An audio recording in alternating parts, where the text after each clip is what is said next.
Hey guys, it's Strategist. And is it just me, or does Oliver, he is so perfectly round that he's damn near an orb, and that's why that creation I dubbed the Orbiver. This Grand Hero battle was actually kind of fun, and they started using those trench squares, which are basically trees except for cavalry. It's kind of goofy how they just decided to add that in. And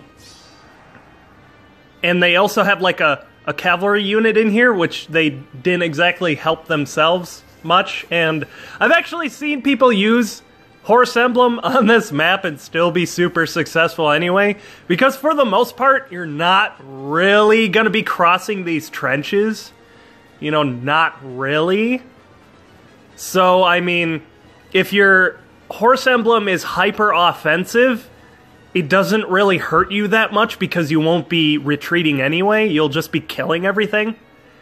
So, I don't know, man. I actually had a lot of fun with this Grand Hero battle, and I am just extremely, surprisingly happy with IS's decision to include Oliver, of all characters, into the game, because it's just so goofy. He's probably the biggest comic relief character in the Radiant games.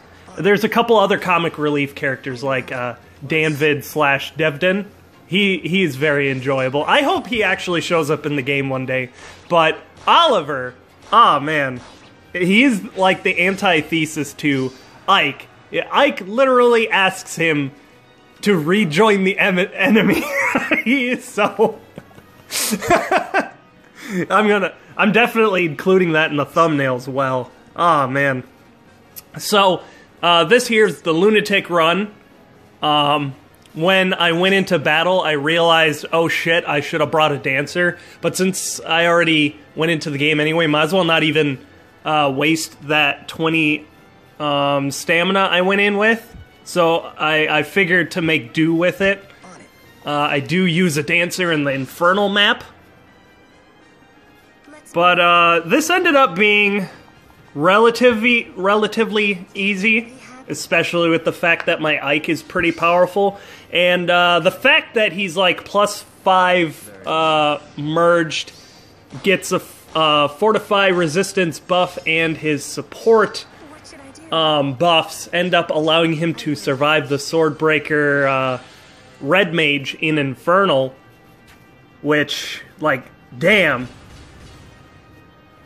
So, don't really use my video as a reference on how to beat it if you're having trouble, because I really shouldn't have beat it the way I did. It just so happened that Ike had enough buffs and power that he actually survived, and I just fucking went with it.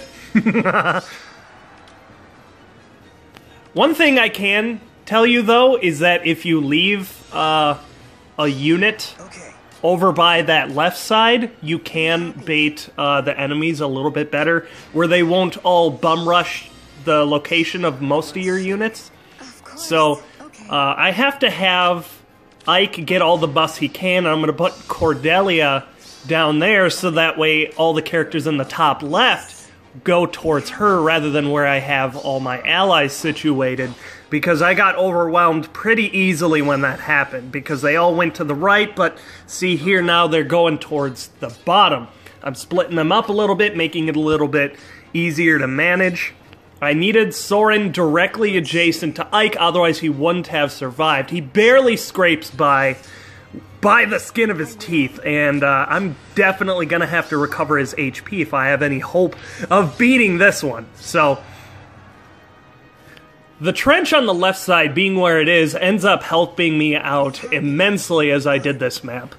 Very well. I don't know, the trenches are kind of funny.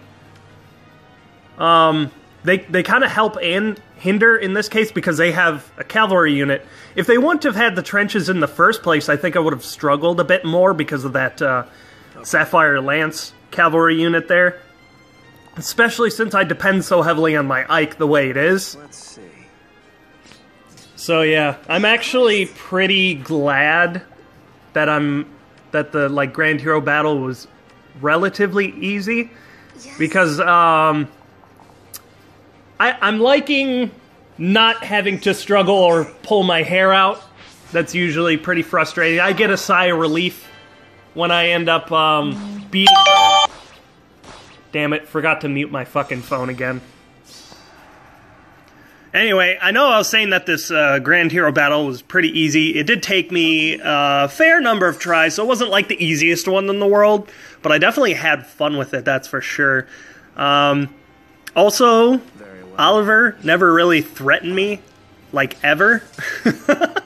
Not that I let him get that close to Ike in the first place, but he's so slow that he's not really much of a threat, even with his inflated stats and his huge HP. I think it might be fun to turn Oliver into a 5-star. I'm not really sure what I would do with him, though, because I already have a couple other blue mages, namely May, who happens to be plus speed minus HP. So I think I'd rather use May over Oliver, but he does seem like an interesting choice. I like the fact that his Mirror Strike is available at 4-star rarity, so I'll definitely be using that for something. Oh, and I might as well mention that some of you guys will be attentive enough to see that my orb count is different from my last video, and that is because I did actually summon a little bit more on the banner.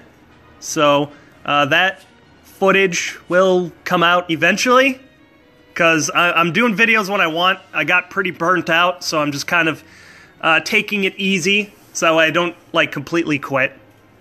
I'm just kind of doing it when I feel like having a little bit of fun. That should be a good balance for coming out with videos here and there. It's just that today I felt kind of motivated to do this particular video, because I might as well release my Grand Hero battle footage while it's still relevant, if you know what I mean. But thanks for watching, and see you next time.